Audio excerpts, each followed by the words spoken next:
Media సోదరులందరికీ నమస్కారం. భారత కమ్యూనిస్ట్ పార్టీ సిపిఐ జాతీయ సమితి నేతృత్వంలో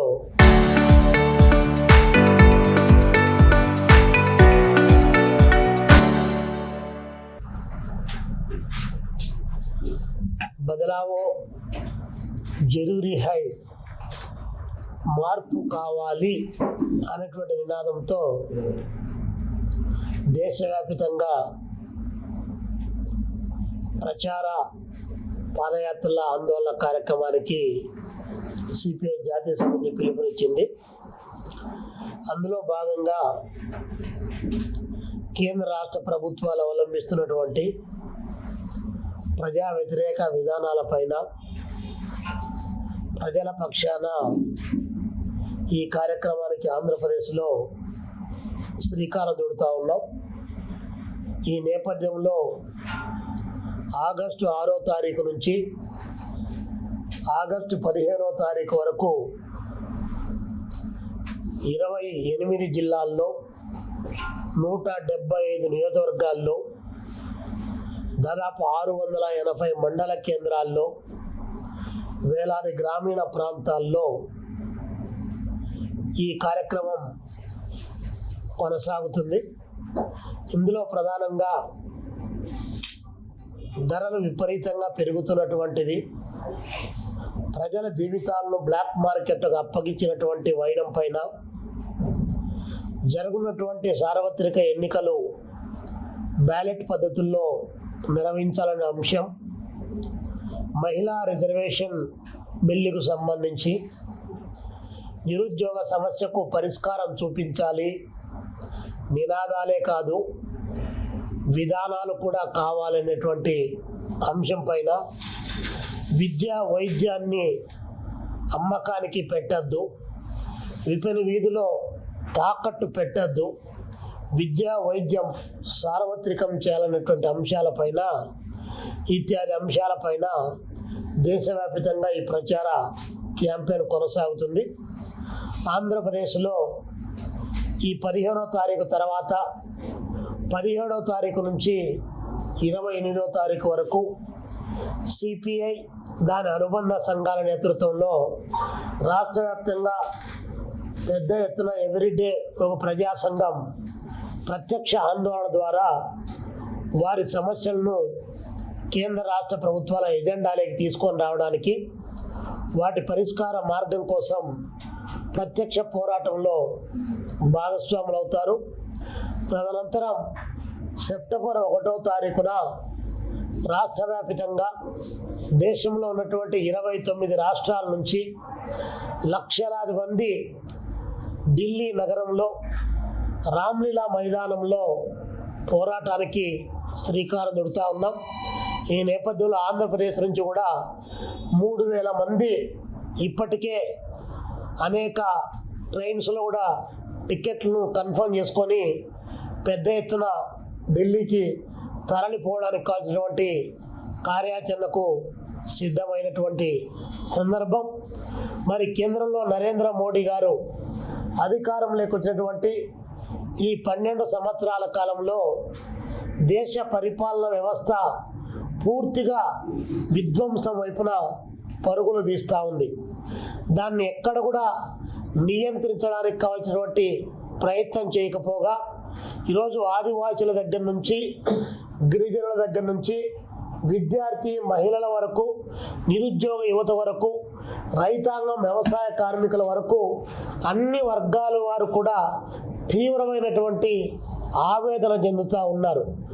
ఈరోజు అలాంటి వాటిని కార్మికులకు సంబంధించిన దాంట్లో లేబర్ కోడ్స్ను తీసుకొని వచ్చి హక్కులు కాలరాచి వేశారు. వ్యవసాయ కార్మికులకు 20 సంవత్సరాల కాలంగా దేశంలో నడుస్తున్నటువంటి మహాత్మా గాంధీ జాతీయ గ్రామీణ ఉపాధి హామీ పథకాన్ని రద్దు చేసి దాని పేరులో విబిజి రామ్జీ అనేటువంటి పథకం పెట్టి గతంలో చట్టంగా ఉన్నటువంటి దాన్ని ఈరోజు విజ్ఞప్తి చేసుకొని అడుక్కునేటువంటి స్థితికి దాన్ని దిగదార్చినటువంటి పరిస్థితి కళ్ళ ముందు కనిపిస్తూ ఉంది. ఇంకోవైపున విద్యా వ్యవస్థను పూర్తిగా ఉమ్మడి జాబితాలో ఉన్నటువంటి విద్యారంగాన్ని కేంద్ర జాబితాలోకి తీసుకొని మొత్తం కేంద్రం తన చెప్పు చేతుల్లో పెట్టుకొని విద్యా వ్యవస్థ యొక్క వెన్నులు విడిచేటువంటి కార్యక్రమానికి ఈరోజు కేంద్ర ప్రభుత్వం శ్రీకారం చుట్టేటువంటి సందర్భం. ఏడాదికి 2 కోట్ల ఉద్యోగాలు ఇస్తామని చెప్పి నమ్మబలికి ఈరోజు ఉన్నటువంటి చిన్న పెద్ద పరిశ్రమలన్నీ కూడా మూత వేసి కోట్లాది మందిని నిరుద్యోగులుగా మార్చి ఈ దేశంలో బికార్లుగా మార్చి ఉద్యోగం కావాలి, ఉపాధి కావాలంటే ఉన్నతమైనటువంటి వ్యవస్థలో అత్యున్నతమైనటువంటి న్యాయస్థానాల్లో ఉన్నటువంటి న్యాయమూర్తులు తమ యొక్క విచక్షణ కోల్పోయి నిరుద్యోగ యువత పట్ల అత్యంత దారుణమైనటువంటి కామెంట్స్, పారాసైట్స్ అని, కాక్రోచెస్ అని చెప్పి దారుణమైనటువంటి కామెంట్లు చేసినటువంటి పరిస్థితి ఈ దేశంలో కొనసాగుతోంది. సాక్షాత్తు భారత ప్రధానమంత్రి నరేంద్ర మోడీ గారు, అదేవిధంగా మంత్రులు మీరు పకోడీలు అమ్ముకోండి, టీలు అమ్ముకోండి అని చెప్పేసి వారే ప్రకటిస్తున్నారు. ఇది జాబ్ కాదా అని చెప్పి అడుగుతూ ఉన్నారు. పకోడీలు అమ్ముకునేటువంటి వాళ్ళు పకోడీలు అమ్ముకుంటారు, స్వయం ఉపాధి పడిన వాళ్ళు ఆ పని చేస్తారు. బట్ ఉన్నత చదువులు చదువుకొని దానికి అనుగుణమైనటువంటి ఉద్యోగ ఉపాధి అవకాశాలు భారతదేశ ఆర్థిక వ్యవస్థ క్రియేట్ చేయకపోతే నిరుద్యోగ సమస్య పెరిగి దేశం విచ్ఛిన్న వైపున దారితీస్తుంది. యువశక్తి అనేటువంటిది అణుశక్తి లాంటిది. ఆ అణుశక్తిని ఉపయోగపెట్టుకుంటే దేశ ప్రయోజనాల కోసం ఉపయోగపడుతుంది. దాన్ని నిర్లక్ష్యం చేస్తే అది విస్ఫోటనం చెంది దేశాన్ని విచ్ఛిన్నం చేయడానికి పనికొస్తుంది అనేటువంటి అంశాన్ని కేంద్ర ప్రభుత్వానికి ఈ సందర్భంగా తెలియజెప్పడానికి మేము ఈ కేంద్ర ప్రభుత్వం పైన పోరాటానికి పిలిపివ్వడం జరిగింది.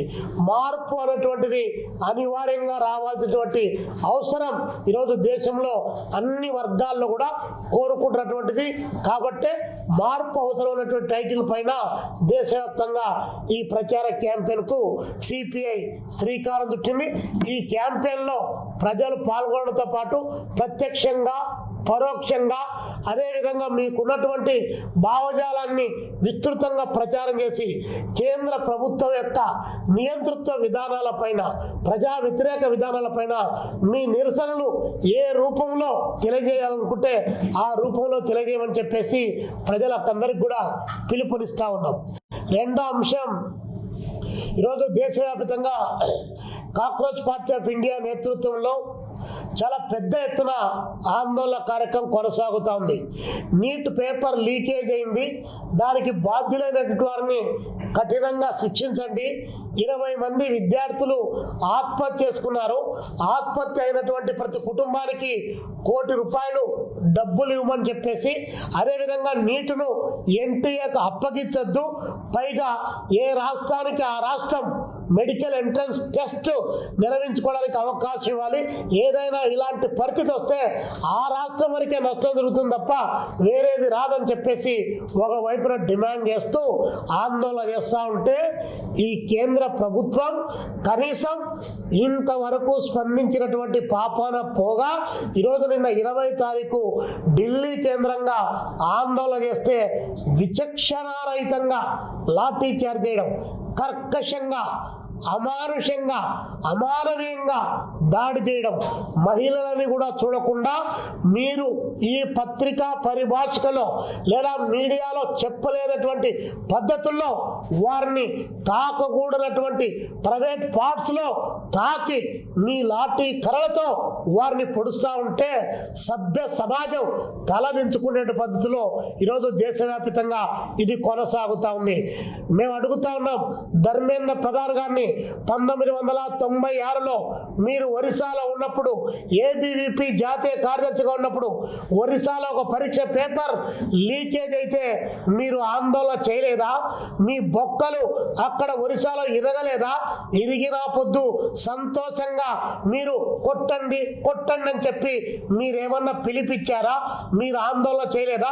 ఈరోజు దేశంలో 16 కోట్ల మంది విద్యార్థులు, నాట్ ఓన్లీ నీట్ కానీ, టెట్ కానీ, సిబిఎస్ఈ కానీ, యూపీపీఎస్సీ కానీ, వివిధ రాష్ట్రాల్లో జరిగేటువంటి పోటీ పరీక్షలు కానీ, ఇన్ని రకాల పరీక్షల్లో పదే లీకేజీలు జరుగుతూ ఉంటే నిన్న వచ్చి ప్రధానమంత్రి నరేంద్ర మోడీ గారు ఆయన తగదురమ్మా అని చెప్పేసి ముసలి కన్నీరు గారుస్తూ ట్వీట్ చేసి ఈ దేశంలో మేము ఒకటి ప్రైవేట్గా మేము ప్లాన్ చేస్తున్నాం, రేపు పార్లమెంట్లో పెడుతున్నాం అని చెప్పేసి ఆయన చెప్తా ఉన్నాడు.